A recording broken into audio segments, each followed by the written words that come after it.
I think at the moment the whole world is kind of in a pressure cooker.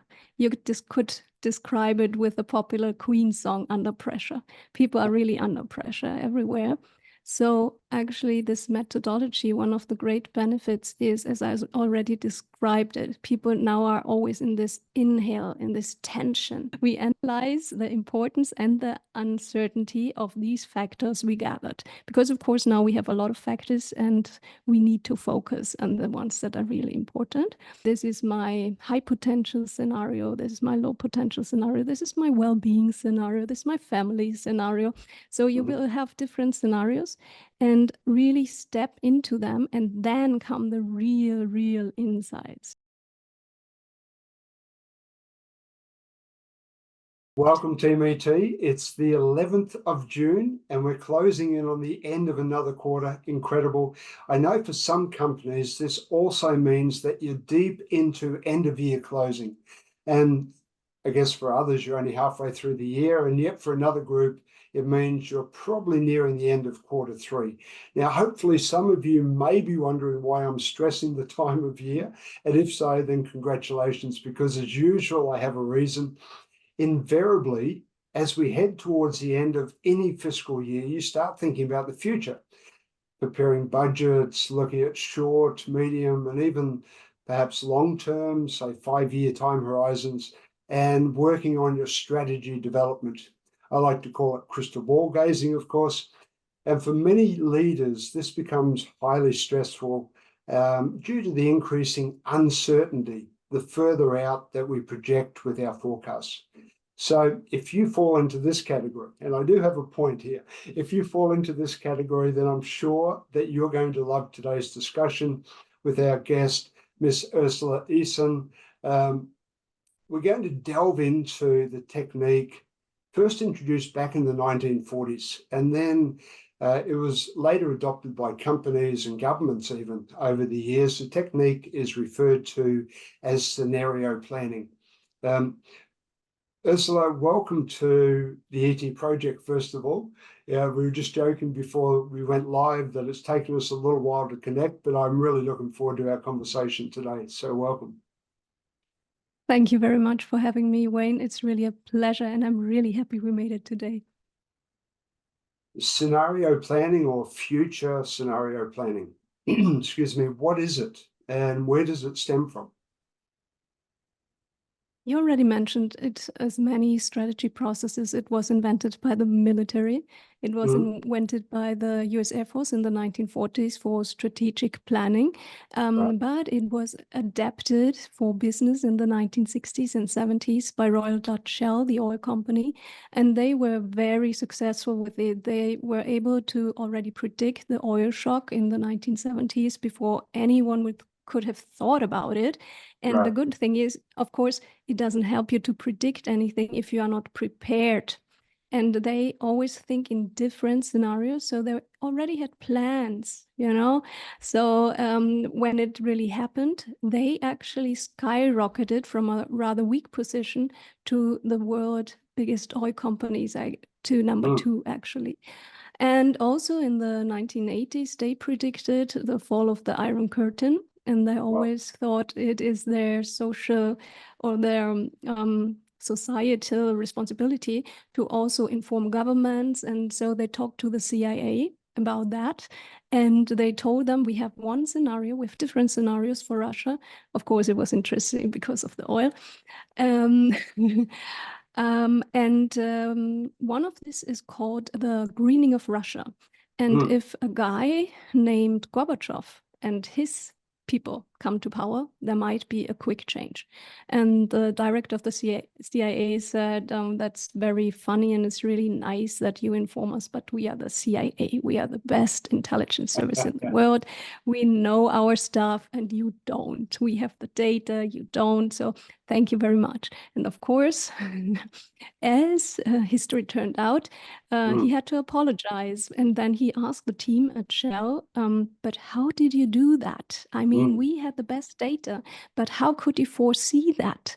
And they said that's exactly the point. We didn't foresee anything. We just had different scenarios, and you only had one linear scenario. So we also didn't think that the greening of Russia would actually be the most probable scenario, but we were prepared for it. And this was our big advantage.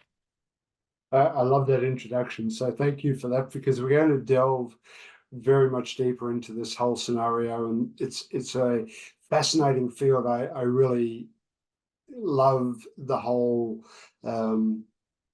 variation of perspectives and looking at different scenarios. So looking forward to this conversation. But before we get too deep into that, I guess, like always, our listeners would love to know a little bit more about you, maybe your background, how you found yourself focusing in this particular field.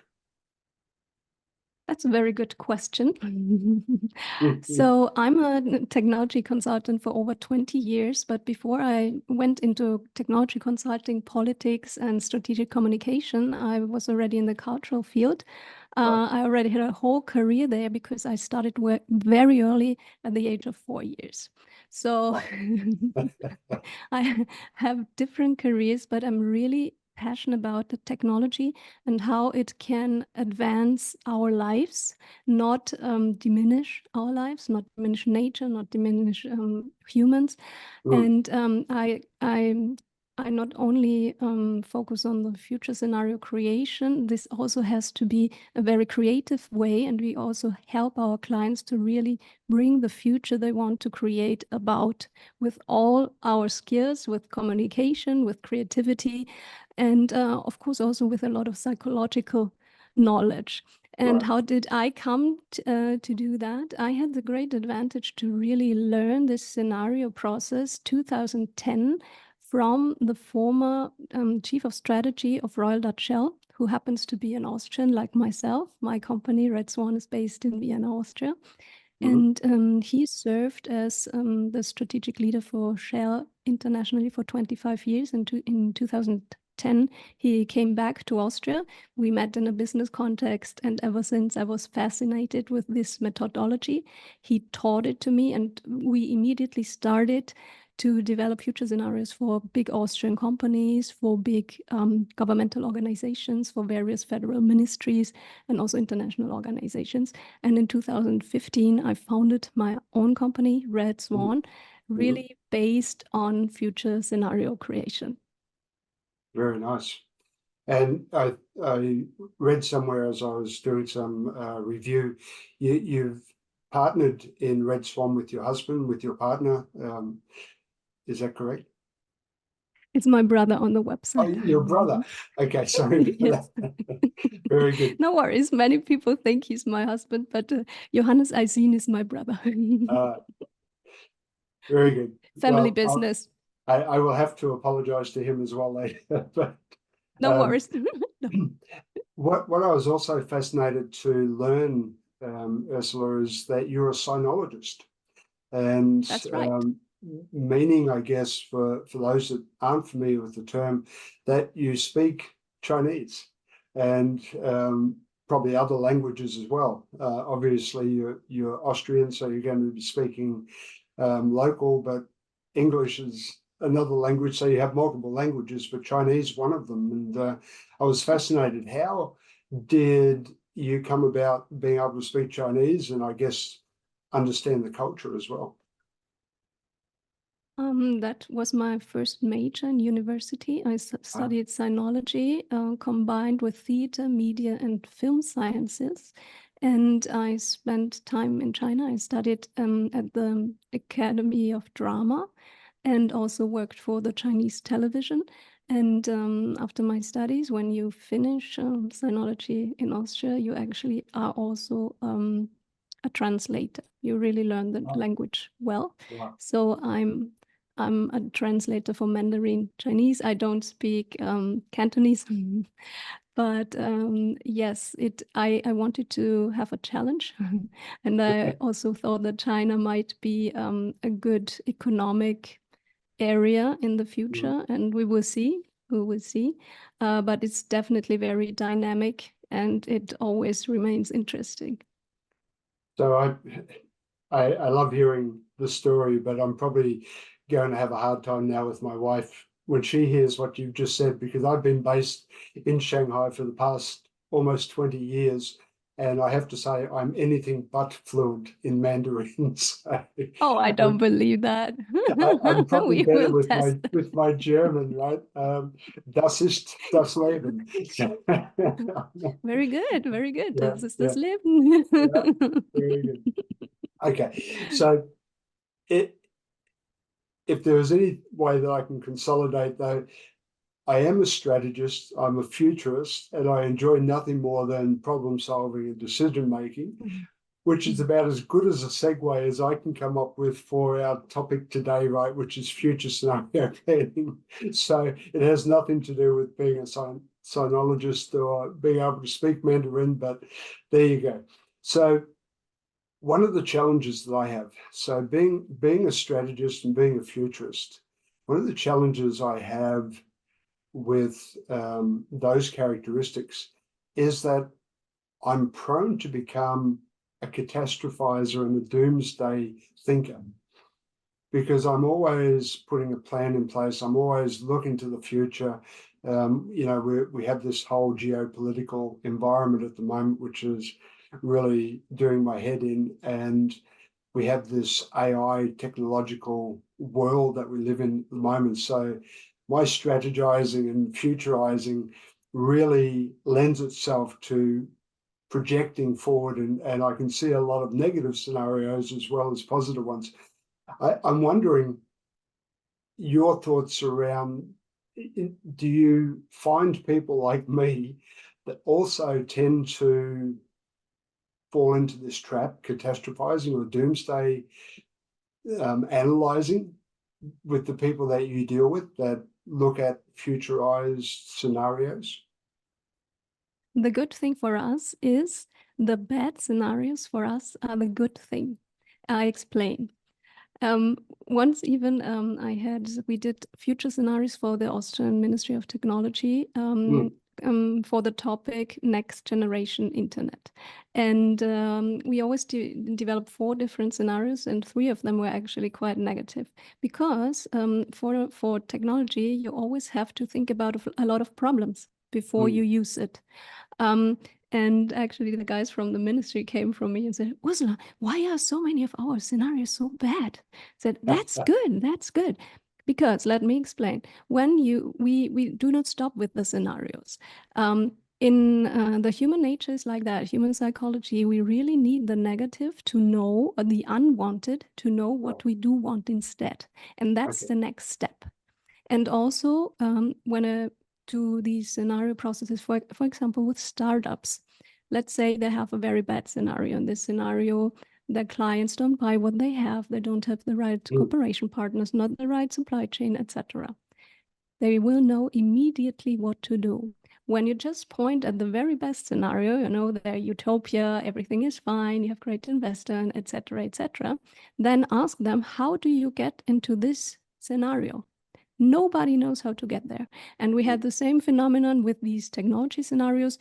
We have very good specialists there. Some of them are quantum physicists who worked for NASA, for example. Yeah. And nobody can come up with a solution if you only point at the good scenario. But with the bad scenario, they immediately know, oh, here we don't want this, we don't want that, we don't want that. So it becomes very clear to get into the best case scenario. So we actually use it. And it's also, in the beginning, I thought, come on, how stupid are human beings? Do you always have to have the pain to know what is good for you? But yeah, we can discuss about how stupid that is, but it's just human nature.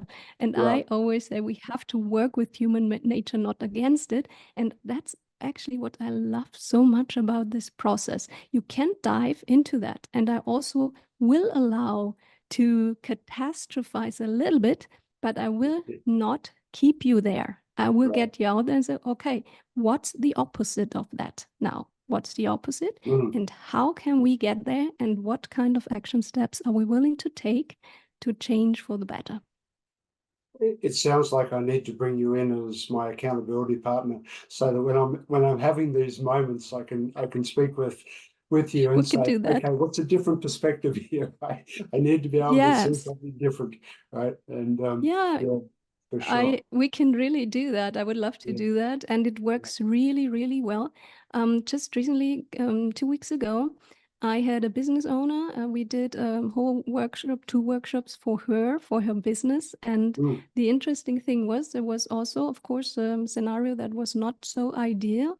And we had never would I ever have thought that, but she actually pivoted her business completely. We wow. found out that she actually wanted to do something completely differently. And of course, then you also look at the other scenarios where you do not change your life completely. You Mm, cannot do mm, that from one day to the other. And she also right. didn't want to do that. But you take other elements and say, what can stay the same? But how can I get really, maybe we look like 10 years ahead. How can Mm, I do this pivot? And how can I do what I really love to do? So I really love that. I take people through that with me. We really step into the future. What does it feel like? What does it look like? How is your surrounding? How is your well-being, etc.? right. And it's very, very impactful.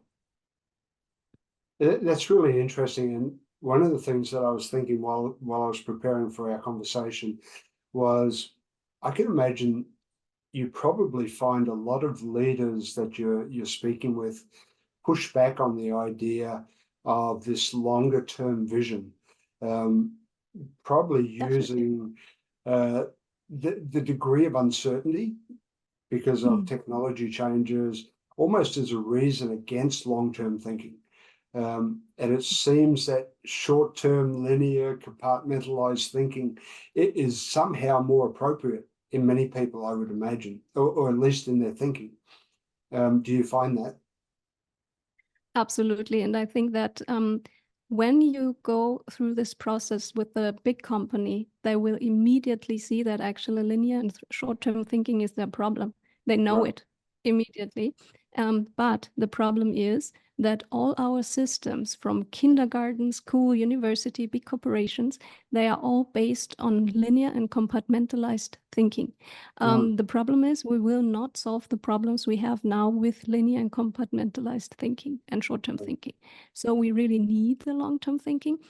You are absolutely right. A lot of people in the very beginning always say, what, 10 years, 20 years, 50 years in the future? How can we know that? That's also a mental trick. It's not, we don't think we have a crystal ball and really can see the future. It's actually not about foreseeing the future at all. It's about this change in perspective, which you right. already mentioned. Mm, So, why do we think so far ahead? People know what they are going to do in 1 year because they have their benchmarks and they have the goals they have to reach. But 5 years, even also, maybe they know. But 10 years, that's out of the box. And 20 right. years, so it's a mind trick. It's not because we think that we really know what could happen. It's about thinking really out of the box and be Mhm. really free to think about anything. Like the business owner I just mentioned, she really thought about all options and then actually pivoted her whole business. She would never have done that if we only focused on 1 year in the future. Right.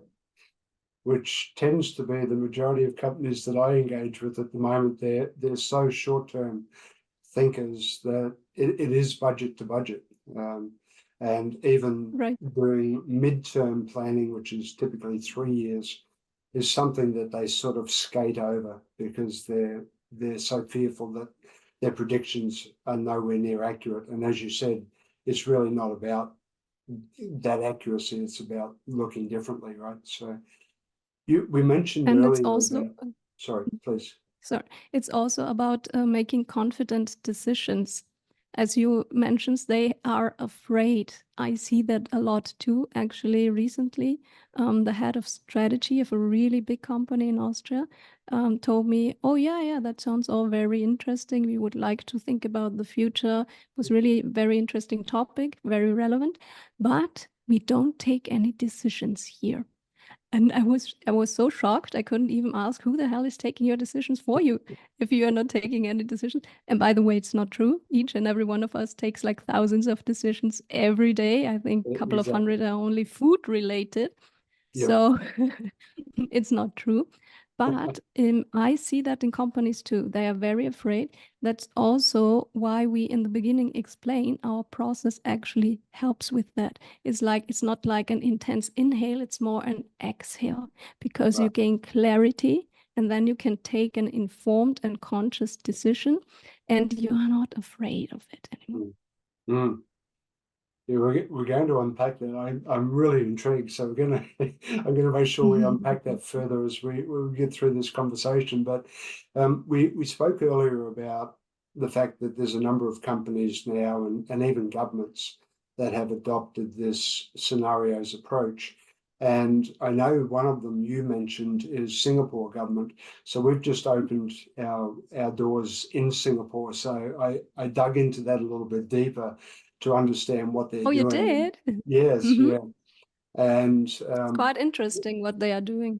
absolutely it is. They have a whole institute set up for policy studies and Exactly. IPS, I think it's called. And they've not too far back completed a study on reimagining Singapore in 2030. And Oh, they interesting. started that. Mm. Yeah. So they were really looking at future challenges and how to do their thinking and planning around that. But that's just one example. They had at least on their website 6 other projects that they're working through at the moment. One of those is looking at their aging society and how they're going to manage those challenges and doing scenarios around that. So they're really a forward-thinking forward-thinking government is my takeaway from that short introduction that I did while I was doing this research. So um, I know you got involved with several other experts with the Kenyan government, Right. and you were together wrote a report. I had a look at that, and I was Oh, also thank you fascinated. very much. A little bit too deep for me to go all the way through, but It um, is. It at is. least the introduction area of it really opened my understanding around this whole concept and how it plays out. I wonder, could you briefly introduce that study and that report that you were involved in? Yes, that was a really, really interesting project we did in 2018, I think. It was in Nairobi and it was for Konrad Adenauer Foundation. That's a German foundation. And they are involved in it's called the devolution of Kenya, which kind of means the democratization of Kenya.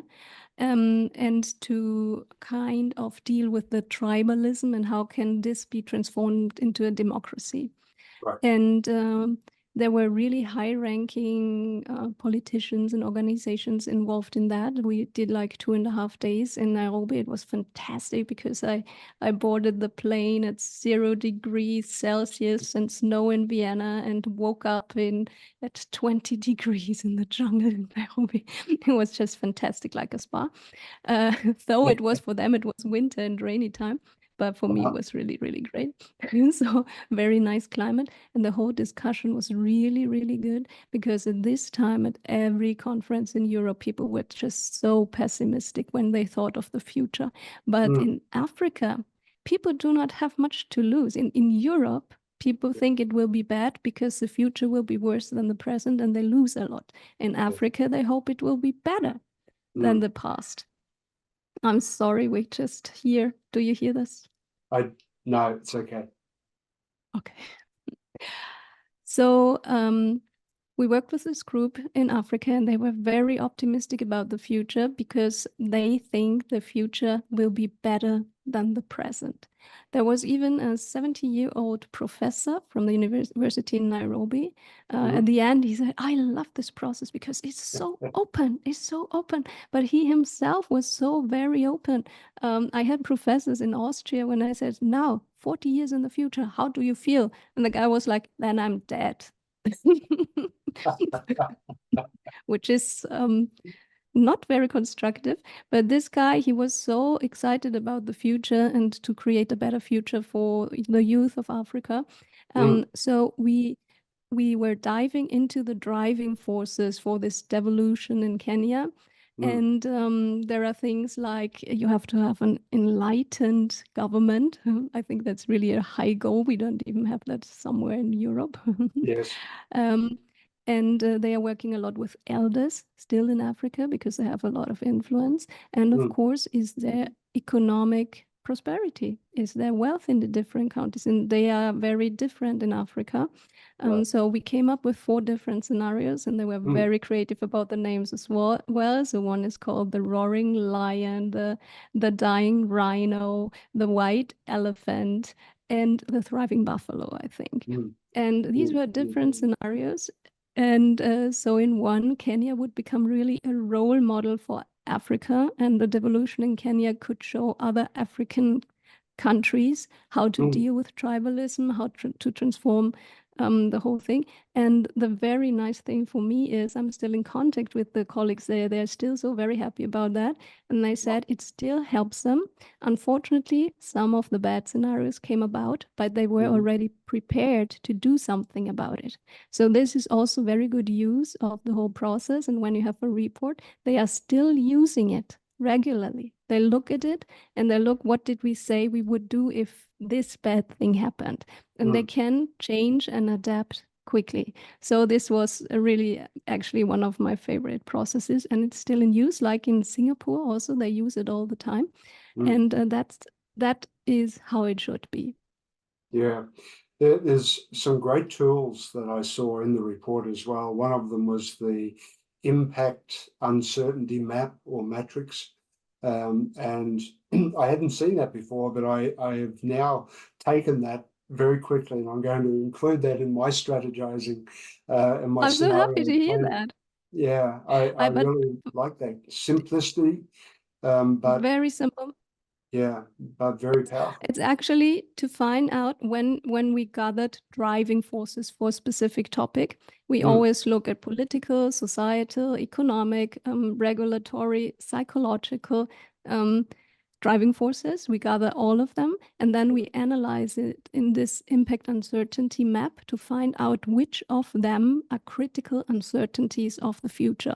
And that's why we ask, how important is that for our topic, and how certain or uncertain is the development of this? Do we already know how this will develop, or do we not know? And here also comes, you talked about uncertainty and that people are afraid of that. That's right. That's also human nature. Everything is uncertain in life, but we hate it.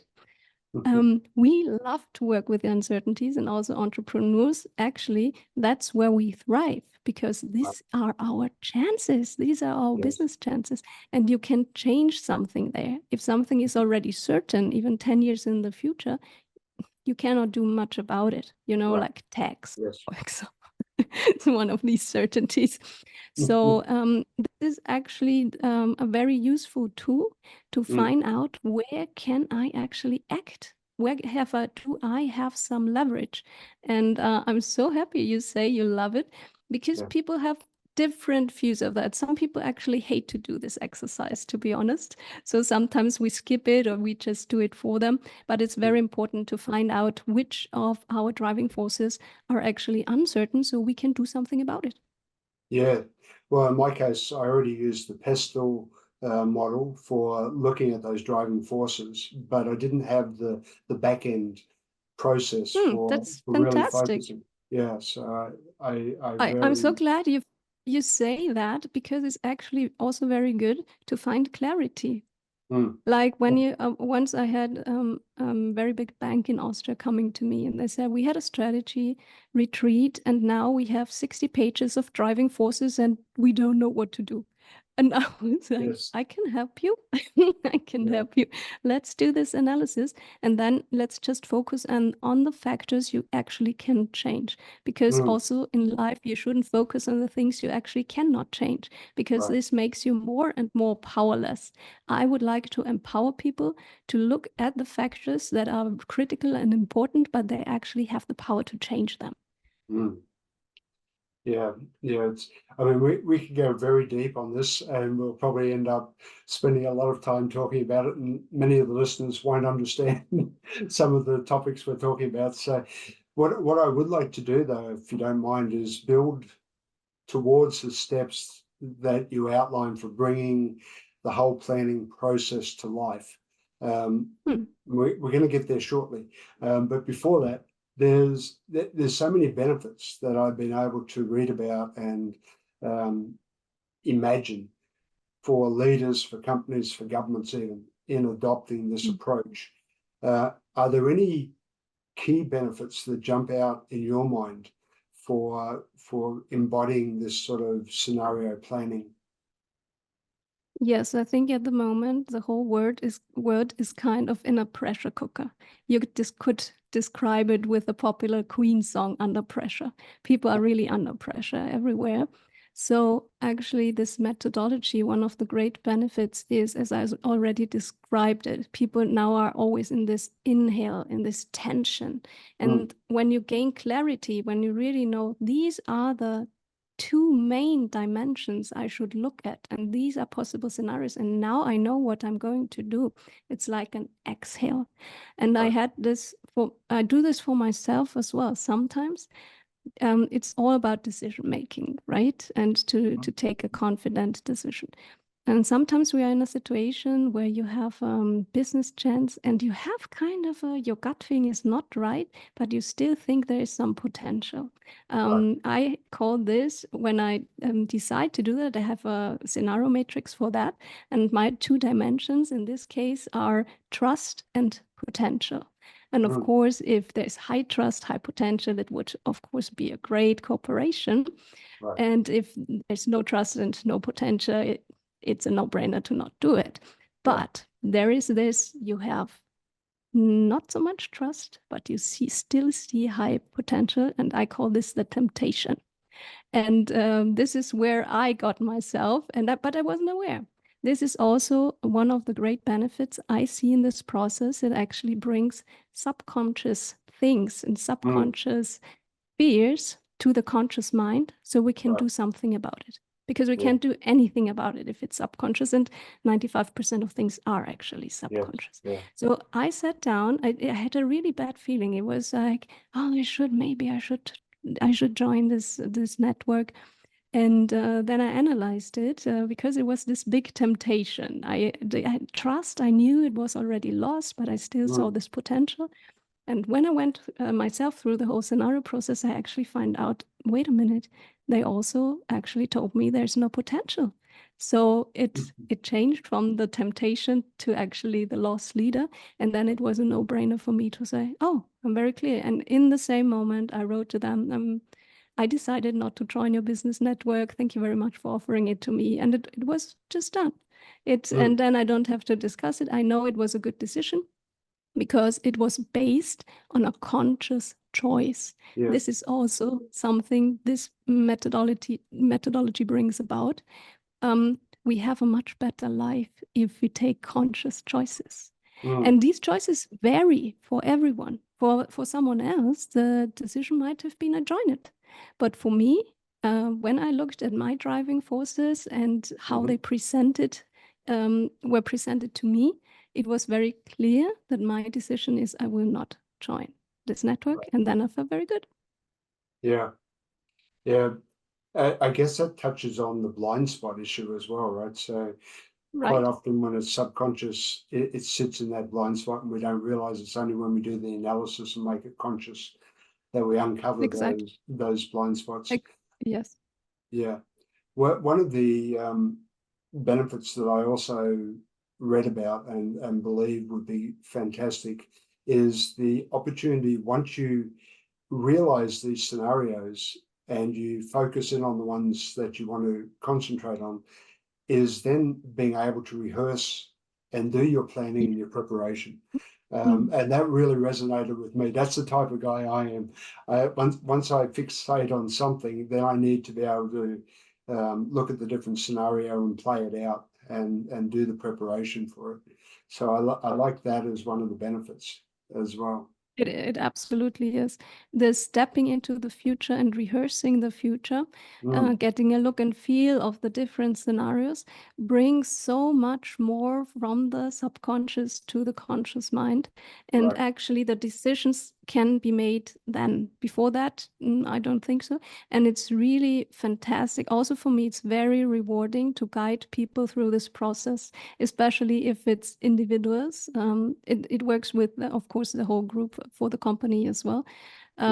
But of course, if I can concentrate on one individual, like a business owner, it's really, really perfect because I can concentrate so much on them and see how do they feel here and how would it be better. And but the rehearsal of the future is also very important for teams in big corporations, because then you get a feel, oh, we overcame this challenge.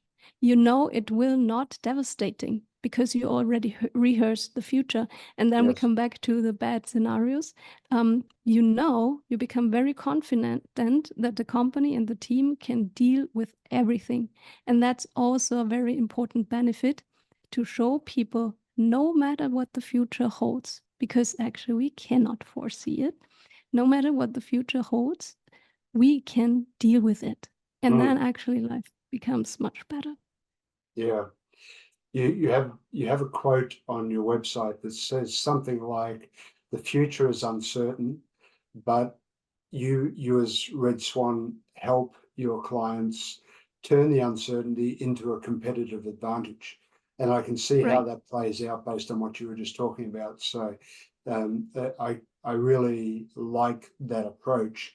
You also have a quote from Willy Brandt, I think, the best way to predict the future is to create it, which I can imagine a lot of my friends, a lot of my leadership colleagues are thinking, yeah, I would like to predict the future and create it, but we have so many policies and we're so hamstrung with all the things that go on day that that's a little bit too utopian. But I do like that quote. I think it's a very nice quote. Yeah, it's also empowering. And of course, I had a phenomenon because I'm also teaching this process at different universities. Right. And when I started it, like in 2010, when I asked young people, oh, everyone would like to predict the future, right? And everyone was like, oh yeah, I would like to predict the future. Then came a time when the young people said, oh no, I don't even want to know it. So what does that mean? That doesn't mean they don't want to know it. It only means they project something negative into the future. So this is very important that you bring this to the conscious mind. Of course, we actually I love very much to work with big corporations who actually all have the problem that they are very grounded in linear and short-term thinking. But when there are people, what are companies in the end? People, right? And when you have people who realize that and want to start stepping out of that, I think it is a long process and we still have a lot to do. So we will not run out of business because everything is based on linear thinking, all our systems. But to have a successful future, we really have to start to step out of that. Just sometimes big corporations think they are very safe, but 30% of the Fortune 500 companies that existed 5 years ago or were on the list 5 years ago don't exist now. And for every turnaround, there are 2 companies who don't make it. So actually, there is no too big to fail. And especially big corporations, it can go very fast. Just think about Kodak, Nokia, and these stories. So I would be very careful about that. And coming back to the competitive edge, as almost no one does it, you gain a competitive edge so quickly if you start doing it and start doing things differently and start, inventing, really innovation. I think many companies talk about that, and but many fail to do it. Right. Yeah, so true. So true. Well, we've delayed long enough. I think now we need to step into the theory and put it into practice. So in your process, you offer a series of steps on how you would start looking at this scenario planning and make it a reality. So if it's okay with you, we don't have to go through each step, but would you mind taking us along the journey? And imagine I'm one of your clients and we're having the trouble that we've spoken about, how would we go through the process of implementing this whole structure? Oh, absolutely. Let's do that. So first you need to define a challenge. So which topic do we want to tackle today? So let's say I'm a business owner and I want to think about the development of my business in 10 years. What am I going to do? Then we look at the driving forces. You already mentioned the pests. We look at political, economic, sociological and technological factors and gather them usually on Post-its. I still like to do that. We also had, of course, during Corona, we had a lot of tries doing that digitally, but it's just not the same. And I also know it's even better to let the client write it. So when I do it, I actually first, I ask different various future questions. The first is, if you think 10 years ahead of your business, what if you could look into the future, if you really had the crystal ball, what would you like to know? Then I let them write it down. If the future unfolded according to your wishes, optimistically but realistically, how would it look like? And if it unfolded in the wrong direction, what would you be worried about, or what would you be afraid of happening? So I let them write it down, because that's very important. To write something down with pen and paper is a completely different cognitive process than typing. And it opens the mind and it opens critical thinking. So first, let's do that. Then we gather it on Post-its. And next thing is, now we want to know which of these critical uncertainties are certain trends, things we cannot change, and which of them are critical uncertainties. We already talked about that. And for this, we have this matrix. I love that you love it. We analyze the importance and the uncertainty of these factors we gathered. Because, of course, now we have a lot of factors and we need to focus on the ones that are really important. Then, usually on the right upper corner, we have the critical uncertainties of the future, which might be, for a business owner, let's say, how is my well-being? Is it good or is it bad? And how is my business development? It can be different things. It can be, how do my competitors develop? How do my clients develop? If you want to have it really broad, you can say my personal life, my business life, and have 2 dimensions like that. And 2 dimensions form 4 different scenarios. And then, of course, you will have one where your well-being is great, your business development is great, your business will 100x or something. And you have bad scenarios where all of that is not the case. And we will start to step into the future, into each and every one of these scenarios. How did this come about? How do you feel in this scenario? What does it look like? What does it feel like? What does your family look like? What does your business look like? Your clients, your competitors? And we gather these stories. So from this, I actually make a whole story for each of these scenarios, and then we name them. Like it might be, I mentioned the temptation scenario and things like that. You usually should be quite creative about that. Of course, it can be like, this is my high potential scenario. This is my low potential scenario. This is my well-being scenario. This is my family scenario.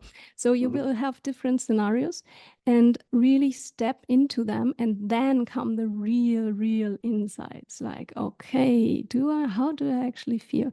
And then we go to find implications. What does that mean for your business now? Because it's useless to think about the future if we don't have any applications for what are we going to do about it now. And as I mentioned, my client really pivoted her whole business. She had like, okay, actually, these type of clients and this kind of business might not be what I'm doing in the long run. This is Right. certainly something I still will do the next year and maybe in 2 years, but in 10 years, I actually want to shift. So we actually developed a whole plan how over the next 10 years, she could gradually shift from the clients she has, from the business field she has to another field, but also make the even more money with it. Because of course, her pleasure would be connected to that, and even she involved her daughters and family and everything in her idea world. It was really, really beautiful. And next thing is, what kind of action steps do you take now? What does that really, really mean? What do you need? And we also immediately found something like she was, oh, I want to learn more about artificial intelligence and how I can use it to create things, for example, and immediately crafted her next plans, her roadmap to this future she wants to create. But we usually also do let it sit for a while then, and a couple of weeks later do another reflection on that, because of course that's the first shot, and then I write these stories as nice little stories and we go over it again. Then I might have more questions. We bring even more things from the subconscious mind and really help the client to create the future they would like to see. I like that, because one of the risks with all these types of processes is that we come up with ideas in the moment, and they're top of mind, and they as they settle and you deepen your thinking around it, they may change. Yes.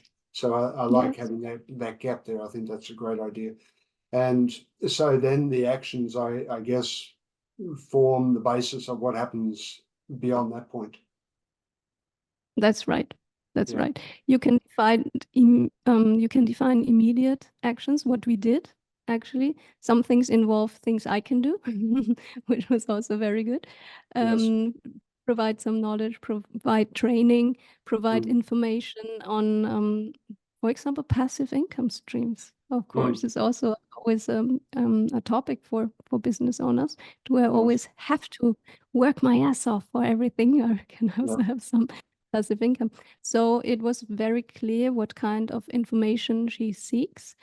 She might come up with even more when we meet next time, and then she can go about that, and she can change things gradually, and of course also seek help. Every one of us needs help, right? We all need help. Yes, so that's also for me very important to know, okay, who could help with that? Who could help with that? Who do I contact for that? So you can really develop action steps and lists and what to do, and you will feel very confident about that. I have these lists for myself as well, and sometimes when you get lost, I look at that and I feel more grounded. It's like, oh yeah, I already did that, I still will do that. And it gives you a pretty good feeling about what you are going to do. That's an interesting sidestep there, but how do you, like, once you go through all of this, do you actually document it in a formal way, or what's the takeaway from that whole multiple step process? So if I'm a client and I'm working with you, how do you package this and sort of leave them in the action stage?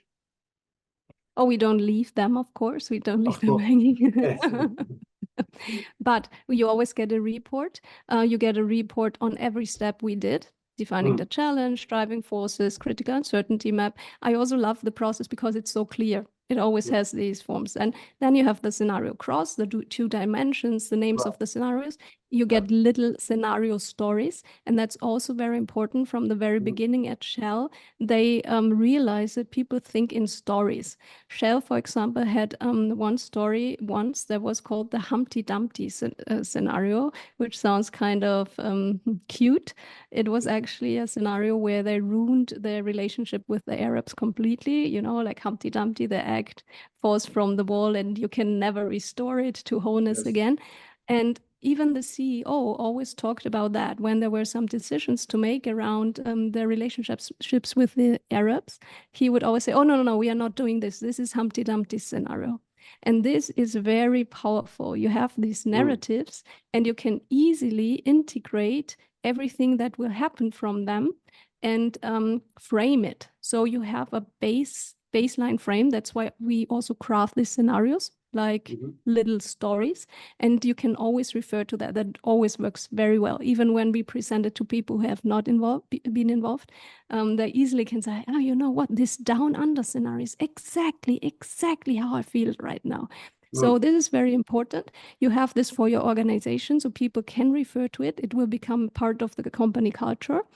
And of course, also we identify what the implications, what do we not want? As we make whole lists. That's what we do not want. And this is what we do want instead. And these are the action steps to take.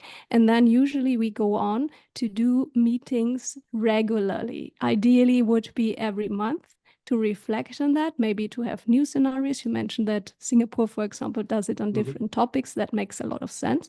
But you also can take the scenarios you have, look at different driving forces, look at different signposts. As I mentioned, when Shell said, if Gorbachev comes to power, that is a signpost. Or if that changes like that, we go into this scenario. So what are we going to do now? So you monitor it, you reflect on that, and it makes sense to do that on a regular basis. Then the process is most impactful. So I can imagine there's a lot of tools around that decision-making process that could be applied and used. And do you have specific tools that you use, or is it more dependent on the circumstance and the scenarios that are played out? Yes, and we are also very creative with the outcomes. Right. As I come from the cultural business and theater and film and TV and everything, we started now to do videos to visualize the worlds, which is also very impactful. Several years ago, we first time then presented scenarios like that, like public scenarios, not company scenarios, in public conferences, and we let the scenarios be presented or acted out by young people, because who is our future, right? Who should talk about the future? So they had these scenario stories, they would present it, and then they would discuss with various experts, like AI experts, for example. How do I feel in this scenario? What do I need from you? What do I need to thrive in this scenario? And this is actually something that's very interesting and very impactful. It's very, they like it very much. Usually it's then the most liked act at the conference because it's so interesting. You take these scenarios and you discuss it with young people, you discuss it with different people. Of course, we are not doing that with company scenarios because we usually sign NDAs, and it's it would do no good to do that on a stage. But we adapt everything that's useful for the client. One time after we did the scenarios, we did persona workshops, for example, had different personas going stages, like scenario 1, scenario 2, 3, 4, and different personas. And people from the group took on the personas, went through the scenarios, and then we gathered their impact. How did you feel? What did you do about it? What can we do about it all together? So we are very open. The whole process is actually a very open methodology. I like to do it in the 7 steps I described it, but it's totally up to you and totally up to what your client needs. It's highly fascinating. Our listeners can probably tell that I love this topic and the discussion. Oh, I love it too. I'm so happy you share my love for that. I've learned so much just listening to you today, so thank you for that. Unfortunately, time's against us. Where can people go to connect and follow the great work that you're doing? Please go to www.redswan.at, our website, and find me on LinkedIn, Ursula.Eysin, my name. Right. We'll put it in the show notes as well. Thank you very much. Any last parting comments for the listeners based around the discussion we've had today? I think we now need courageous business leaders who want to break through barriers. I think the whole world seems to be in a pressure cooker right now. We stand, so it seems, at a crucial crossroads for both our common future and individual paths. It's time to shatter the illusion of hopelessness and actively shape how we live, how we work together, and how we do business. And I think scenario processes are a very good way to do that. Thank you. Yeah, fully agree. Ursula, it's been a great conversation. I really It was my pleasure, Wayne. Yeah, it's fantastic. So did I. Thank you so much. Thank you so much. It was really fantastic, Wayne. All the best for the future. We'll stay connected for sure, and I look forward to, observing what goes on from here on down. But I can imagine many great things. So thank you for that. So what are you waiting for? Hit the subscribe button below and click on the bell icon so I can pop up in your feed occasionally with a great tip for your ultimate growth.